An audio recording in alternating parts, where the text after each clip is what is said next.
Olá pessoal, comandante Leonardo Matos aqui. Esse é o nosso Conexão Gel número 78. Hoje é sexta-feira, dia 1º de maio de 2020. Iniciando com a nossa retrospectiva aí da semana em relação ao coronavírus e à pandemia,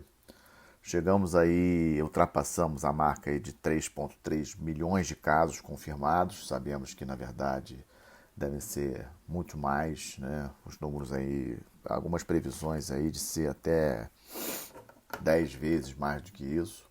Número de óbitos, 235 mil óbitos. Estamos naquela situação entrando em maio, dilema em vários países, principalmente Estados Unidos e Europa, com relação ao momento de volta à normalidade. Me preocupou muito ontem, à noite, um grupo armado entrando na Assembleia Legislativa do Michigan, do estado do Michigan, que votou pela prorrogação do estado de emergência. E, obviamente, isso aí preocupa e estressa, porque pode acontecer também em outros estados, até em outros países, ou seja, grupos contrários à política dos governos em relação aí à quarentena, levando aí ao extremo, inclusive, de violência, como vimos ontem no Michigan. Há uma preocupação também com relação à tal da segunda onda da epidemia, da pandemia, ou seja, muitos afirmam que sem uma vacina, há uma expectativa de ter uma segunda onda no inverno do hemisfério norte, a partir de outubro, novembro. Então essa também é uma preocupação. A China volta à normalidade praticamente total agora em maio, com poucos cuidados, como a questão das máscaras, etc., algum distanciamento em reuniões com muita gente, mas há sim já uma praticamente volta e prevista volta à normalidade na China. O Trump volta a atacar, falando em China, né? O Trump volta a atacar a China com bastante força e acusando a China, especificamente a questão do laboratório de Wuhan. A gente já comentou sobre essa questão do laboratório, realmente em Wuhan, que foi o epicentro da crise, onde surgiu o vírus, né? Os chineses já alegam que foi naquele mercado lá de animais vivos, e lá em Wuhan é que existe o mais importante laboratório de estudos de vírus da China, né? Um laboratório P4, um laboratório de nível assim bem elevado, é uma coincidência, né? E o Trump agora volta a acusar que o vírus nasceu naquele laboratório. Os números nos Estados Unidos ainda bastante altos, já ultrapassando aí a marca dos mortos na guerra do Vietnã, ou seja, isso é muito simbólico para os americanos. Sem dúvida, o Trump vai usar muito isso nesse discurso contra a China.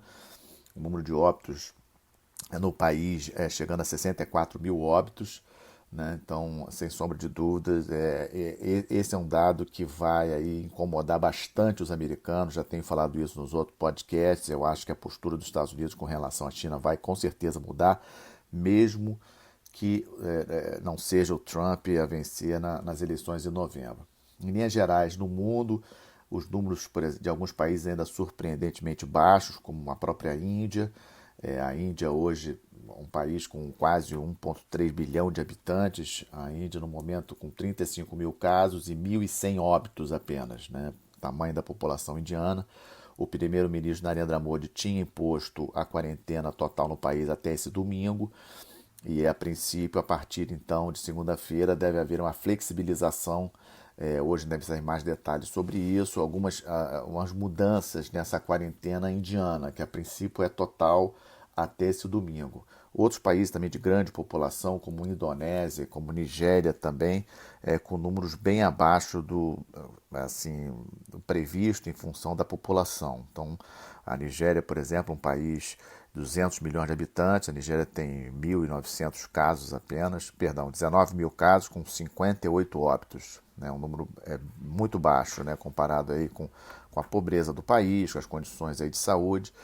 Então deve ter realmente muita subnotificação. Em linhas gerais, um outro dado, a Rússia teve um grande crescimento nessa última semana em termos de número de casos. A Rússia já ultrapassou 100 mil casos, 114 mil casos, para ser mais preciso, na Rússia, mas o número de óbitos bastante controlado, 1.200 óbitos, né? Comparado então com o número de casos, a Rússia assim é um número bastante controlado. Na Europa, os números em geral baixando, as curvas mais ou menos tendendo a estabilizar, mas ainda temos alguns problemas. Por exemplo, a Bélgica se destaca como o país mais afetado na Europa em termos de número de óbitos relativo à população. Na verdade, a Bélgica é o país do mundo com maior relação número de óbitos e população, 665 óbitos para cada milhão. A Espanha vem em segundo, Itália em terceiro, Reino Unido em quarto e França em quinto. Sendo que o detalhe é que o Reino Unido tem grande probabilidade de ultrapassar a Itália, sendo o segundo país do mundo com o maior número de óbitos, atrás apenas dos Estados Unidos. Então, os Estados Unidos, de uma maneira geral, o Reino Unido ainda preocupa. Aqui na América do Sul, o Equador continua sendo o país com a pior situação. O número de óbitos do Equador, 51 óbitos por milhão de habitantes. Para vocês terem uma ideia, o Brasil está em 28, né? O Equador com 51, o Brasil com 28. Inclusive, o número do Brasil abaixo da média mundial, a média mundial de 30 óbitos por milhão de habitantes. Então, a situação do Equador continua sendo a mais preocupante se a gente levar em consideração que não temos informações precisas da Venezuela. Vocês lembram que eu tenho sempre comentado sobre a Venezuela nos últimos podcasts, situação lá ainda muito ruim em termos de economia, em termos de restrição de combustíveis. Então, assim, os números venezuelanos, a gente não pode confiar nesses números da Venezuela. Então, esse é um ponto que a gente não deve esquecer. Saindo da questão do coronavírus, indo para outras questões, essa semana continuam aí as especulações com relação ao paradeiro do Kim Jong-un. Né? Eu descarto a possibilidade dele estar de férias, cheguei a ler isso essa semana, pode ser que ele simplesmente esteja de férias. Né? Se ele estivesse de férias, ele já tinha transmitido alguma coisa, algum vídeo dele falando, alguma coisa assim, não faz sentido a gente considerar que ele está de férias. Ou o Kim Jong-un sofreu realmente uma cirurgia muito delicada e complicações dessa cirurgia, ou ele está com Covid, alguma coisa nesse sentido. Mas mesmo que ele estivesse com Covid, ele ainda poderia aparecer numa transmissão, uma grava ao vivo, alguma coisa assim, e isso ainda não aconteceu. Então há uma expectativa em relação ao que aconteceu com o Kim Jong-un, lembrando que a importância disso é porque a Coreia do Norte, além de ser uma das maiores ditaduras do mundo, é um país nuclear e sempre causa muita apreensão ali naquele entorno ali, Coreia do Sul, Japão, a China continua a proteger muito a Coreia do Norte. Tivemos informações que um grupo de médicos chineses foi à Coreia do Norte, então possivelmente para ajudar nesse tratamento lá do Kim Jong-un. Então, assim, sem sombra de dúvidas, é uma questão que acaba importando porque a gente não sabe exatamente, os filhos do Kim Jong-un, por exemplo, são muito novos, e aí como seria a sucessão caso ele venha a morrer, né? Falam-se da irmã e tem outras especulações, mas é um caso que a gente continua acompanhando, principalmente por ser um país nuclear e uma ditadura das piores que existem no mundo. Essa semana também, outra novidade, mudando de assunto, saindo da Coreia do Norte, eleições americanas. Eleições americanas obviamente importam, os Estados Unidos, a maior potência econômica e militar do planeta. E a novidade da semana é que saíram algumas pesquisas, vazou a informação de algumas pesquisas que o Partido Republicano fez e apontando a vitória do Biden em alguns estados que eles consideram aí estados importantes, estados assim estratégicos nas eleições de novembro. Então, obviamente, isso assustou muito a campanha republicana e, além disso, ainda veio a informação que a Michelle Obama está muito cotada para ser vice-presidente do Biden. Né? Nós já tínhamos falado aqui da possibilidade de ser a senadora Elizabeth Warren, mas essa semana voltou a aparecer aí nos noticiários americanos a possibilidade de ser a Michelle Obama, né? A esposa do ex-presidente Barack Obama. Realmente esse seria um nome que teria aí um apelo popular bastante forte. Então vamos continuar acompanhando eleições americanas, um tema sem sombra de dúvidas muito relevante.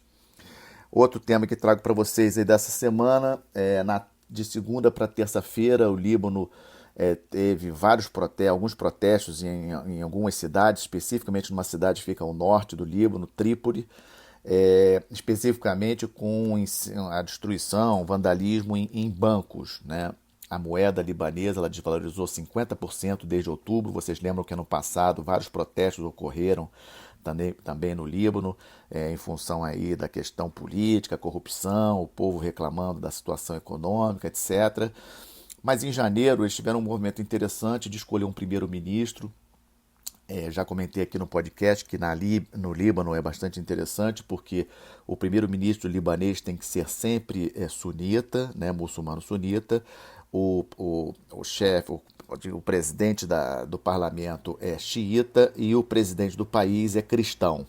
Então essa mistura de religiões aí, essa mistura de política com religião é bastante interessante, é uma particularidade do Líbano.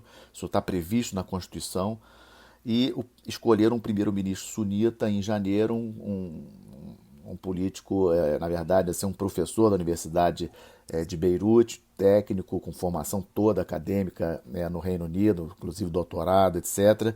E ele está tentando equilibrar a situação terrível econômica do país. Então, talvez esses protestos a gente possa associar como coisas pontuais, tentando desestabilizar o governo dele, que a princípio estava fazendo um bom governo. Então, um ponto aí para a gente acompanhar, lembrando da presença do Brasil lá no Líbano, na Força de Paz da ONU. O Brasil hoje está com a fragata Independência e com o Estado-Maior também da Unifil, da parte marítima da Unifil, com o almirante, seu Estado-Maior.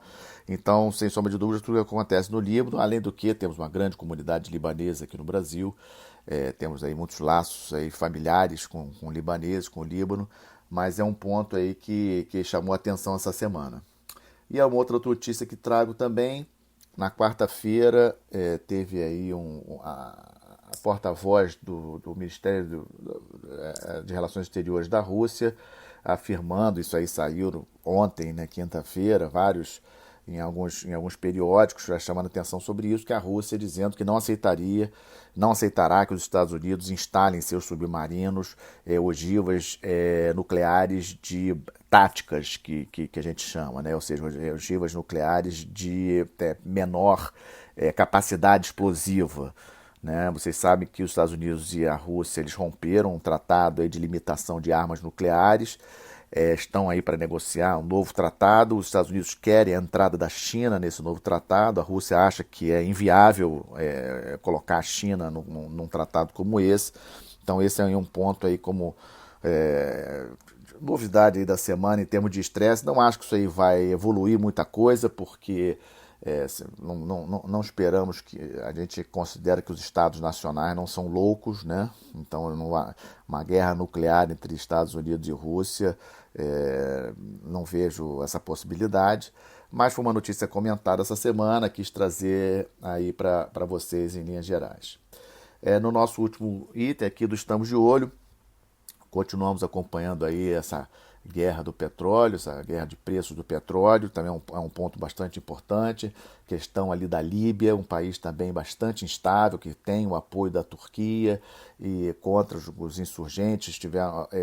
O governo reconhecido da Líbia conseguiu algumas vitórias apoiados pela Turquia nessas últimas semanas, então é uma questão que a gente acompanha. Obviamente a questão da Venezuela é importantíssima, a gente tentar ver até que ponto o governo do Maduro consegue resistir a essa pressão dos Estados Unidos, não apenas econômica, mas também vocês vão lembrar daquela questão dos navios americanos ali patrulhando o Caribe, como uma forma de, entre aspas, um certo bloqueio naval, aumentando o número de inspeções contra embarcações que saem por ali. Há muita especulação com relação ao envolvimento do governo da Venezuela com o narcotráfico. Então essa pressão dos Estados Unidos ali na Venezuela, somada à questão aí econômica e a degradação do parque de refino, né, com a questão da produção de combustíveis na Venezuela, ou seja, a Venezuela, sem sombra de dúvidas, na nossa região aqui, é o país que mais preocupa. E os outros casos que nós comentamos aí, que obviamente estamos acompanhando, Coreia do Norte e as outras questões. Encerramos aqui então o nosso Conexão Geo número 78, questão da pandemia, do coronavírus ainda, uma questão importante, sem sombra de dúvidas, uma catástrofe aí para nós, da nossa geração, esse evento da pandemia. Vamos continuar falando dela nas próximas semanas, mas temos visto aí alguns sinais promissores em termos de de uma vacina, de tratamentos efetivos, muita gente pesquisando sobre isso. Então acho que é motivo sim para termos como humanidade um certo otimismo em resolver pelo menos essa grande crise aí que é a pandemia do coronavírus. Um bom final de semana, uma boa semana a todos, até a próxima sexta-feira. Obrigado.